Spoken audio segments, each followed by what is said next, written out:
ఒకసారి నమ్ముతారా, ఎక్కడే కూర్చున్నాడు ఒక అన్న, సుమారుగా 10 సంవత్సరాల క్రితం వాళ్ళ ఇంటికి విజిటింగ్కి వెళ్తే, నాకు ఆయన చిన్నపాటి యేసుప్రభు, నా దృష్టిలో చిన్నపాటి యేసుప్రభు చాలా ఇష్టం కూడా.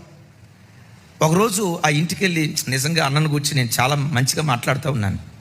ఆ అక్క కూడా అవునండి, అవునన్నా అని చెప్పి ముగింపులో ఏమందో తెలుసా, అన్నీ బాగానే ఉన్నాయి కానన్నా, మా పెళ్ళై 12 సంవత్సరాలు అవుతుంది, ఈ రోజు వరకు నన్ను పుట్టింటికి బానేలా.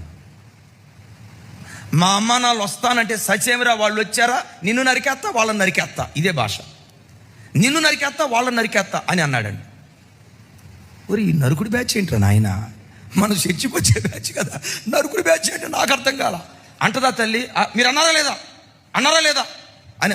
ఆ తల్లి చాలా సౌమ్యంగా, ఏమండి అన్నారా లేదా, అంత ఆవేశంగా మాట్లాడినా అండి బాలో మళ్ళా, ఏమండి మీరు అన్నారా లేదా అన్నారు.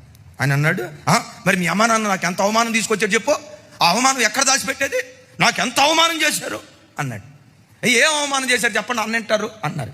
ఈలోపు ఆయన స్టార్ట్ చేశాడు. అప్పుడు పెతానం పంపించేటప్పుడు తమలపాకులు తక్కువ పంపించారు, జాకెట్ ముక్కలు తక్కువ పంపించారు, వింటారా కొబ్బరి చెప్పులు తక్కువ పంపించారు. నాకు ఎంత అవమానం అయిపోయింది. నేను అవమానం అంటే ఏదో అనుకున్నా, ఇదంట నేను మనసులో అనుకున్నా, సిలువేసి చంపినా పాపం లేదనుకున్నా.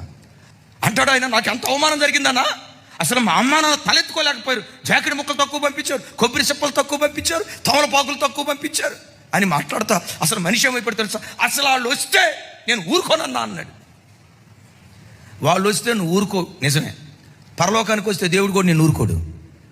ఎందుకు ఊరుకోడానా, తోటివాడిని నువ్వు క్షమిస్తేనే పరలోక రాజ్యంలో నువ్వు క్షమించబడతావు. నువ్వు ఈ దేశానికి చెందిన వాడివైతే కొట్టుకో, తిట్టుకో, పగలతో ఆవేశాలతో రగులుతూ ఉండు. నువ్వెవరివో తెలుసా, హెబ్రీయుడివి, ఆవలి దేశానికి చెందిన వాడివి. ఆవలి దేశానికి చెందిన వాడికి కక్షలుండో, పగలుండో, ఆవేశాలుండో, తొందరపాటుతనాలుండో, గుండెల్లో పగబెట్టుకుని ఎలా తీర్చుకుందామా ఆ మనస్తత్వమే ఆవలి దేశానికి చెందిన క్రైస్తవుడికి ఉండో.